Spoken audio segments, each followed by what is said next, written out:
حضرت موسیٰ علیہ السلام کون ہیں؟ اللہ کے پیغمبر ہیں، اوہ جلیل القدر پیغمبر ہیں۔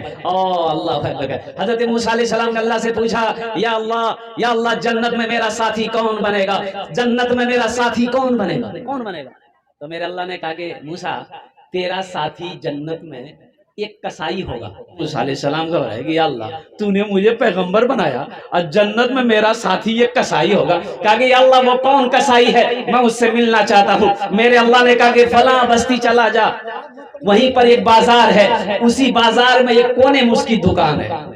تو جا کے بیٹھ گئے، دیکھا کہ ایک نوجوان گوشت بیچ رہا ہے، گوشت بیچ رہا ہے، گاہک آ رہا ہے، گوشت بیچ کے کاٹ کے دے رہا ہے وزن کر کے۔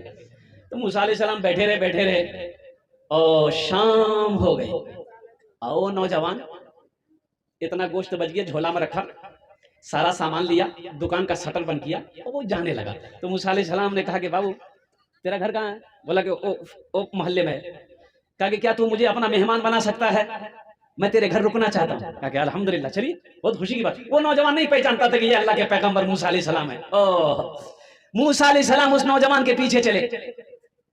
یہ نوجوان گھر میں گیا، بولا کہ آپ تشریف رکھیں۔ موسیٰ علیہ السلام بیٹھ گئے، دیکھا کہ چارپائی پہ بڑھیا نہیں سی کمزور سی بڑھیا لیٹی ہوئی ہے۔ یہ نوجوان گیا، اپنا جھولا رکھا اور قربان جاؤ میرے بچوں، نوجوانوں سنو۔ یہ نوجوان جھولا رکھا، اپنے ہاتھوں کو دھویا، اوہ چولہا جلایا، ہانڈی کو چولہے پہ رکھا، وہ جو گوشت لایا تھا بازار سے اس گوشت کو دھو کر کے ہانڈی میں ڈالا اور آگ جلا کر چھوڑ دی۔ ادھر آٹا گوندنے لگا، آٹا گوند گیا اور روٹیاں بنائی، گوشت بنایا۔ موسیٰ علیہ السلام سوچے کہ میرے لیے کھانا تیار کر رہا ہے۔ اور قربان جاؤ جب کھانا تیار ہو گیا، یہ نوجوان ایک پلیٹ میں کھانا نکالا، شوربہ نکالا، بوٹی نکالی اور روٹی لے کر اس چارپائی کے قریب گیا اور اپنی ماں کو ہاتھ کے سہارے اٹھا کے بٹھایا، پہلے پانی سے منہ دھلایا، کپڑے سے منہ پوچھا اور روٹی کے چھوٹا ٹکڑا کر کے اسے کھلا رہا تھا اور گوشت کو اپنے دانت میں یہ نوجوان چبا کر نرم کر کے ماں کے منہ میں ڈال رہا تھا۔ موسیٰ علیہ السلام کھڑے دیکھ رہے ہیں تو موسیٰ علیہ السلام پوچھے یہ کون ہے؟ کہ میری ماں ہے، میری ماں ہے، میرے سوا اس کا خدمت کرنے والا کوئی نہیں ہے۔ جب میں دکان جاتا ہوں تو سب اس کی خدمت کر کے جاتا ہوں، سارا کام کر کے دکان جاتا ہوں، جب دکان سے آتا ہوں تو سب سے پہلے میں اپنی ماں کی خدمت کرتا ہوں۔ ماں کھا رہی تھی، کچھ بول رہی تھی۔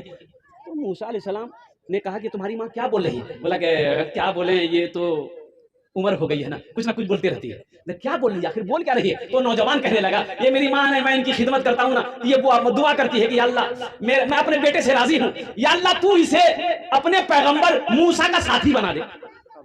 اب بتائیے ہم کہاں ٹھہرے کسائی، اب وہ کہاں ٹھہرے اللہ کے پیغمبر؟ بھلا یہ ہو سکتا ہے؟ حضرت موسیٰ علیہ السلام نے